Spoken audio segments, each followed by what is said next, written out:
Awoyo kanjegbe kise adomavo ewa lo coronavirus ewa nlo mainde be pali to vile mi chomi ndebo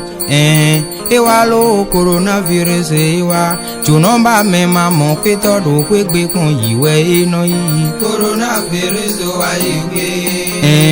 ewa lo coronavirus ewa junomba me mamo pe todo kwegbe yiwe ino yi coronavirus wa yiwe George Yeume ndo banwa iri ongbe glan glan glan jenson mina so pe agbero to dan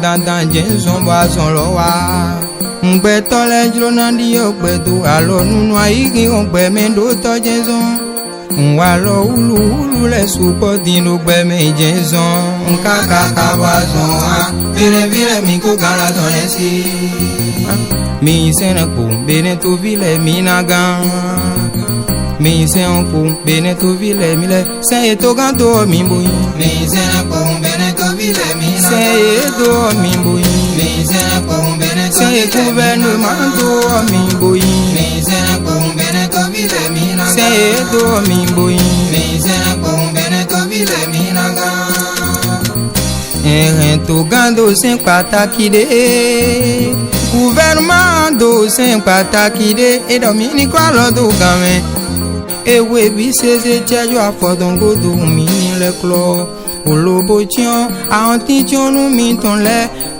cache de mi ton le to game alo godo le game ton le dindo game lobo no zonu minde ewe bi seze metru kodo podion enayon ene mi na gando azon lo si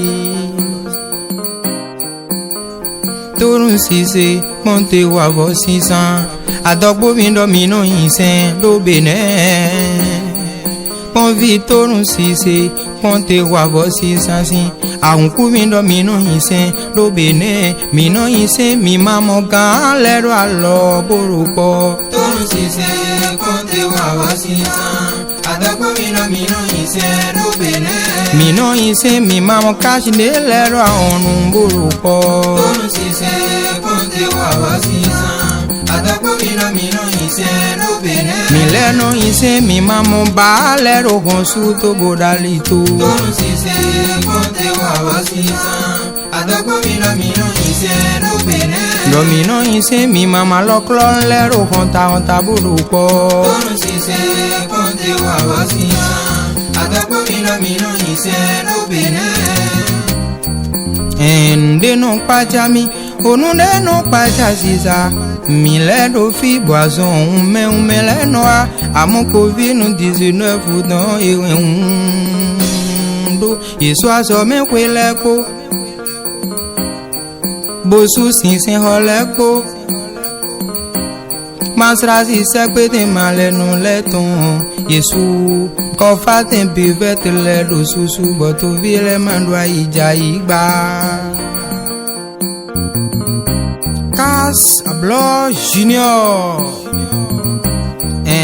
mi wuli bonu minde bo wuli bonu yo povle mi jale wuli bonu minde jan bo wuli bonu yo povle kwanson lo manda ihungba mi wuli bonu minde coronavirus manda ihungba mi wuli bonu minde yaron do azon pin lo male elegba mi wuli bonu minde azon lo de manda ihungba mi wuli bonu minde mi jale wuli bonu minde ngokwa zon lo manda ihungba roje usu dogun mi cho minde mele do lo manda ihungba azon lo manda ihungba azon pin ene azon pin yayawe azon ewa lo manda ihungba mi wuli bonu minde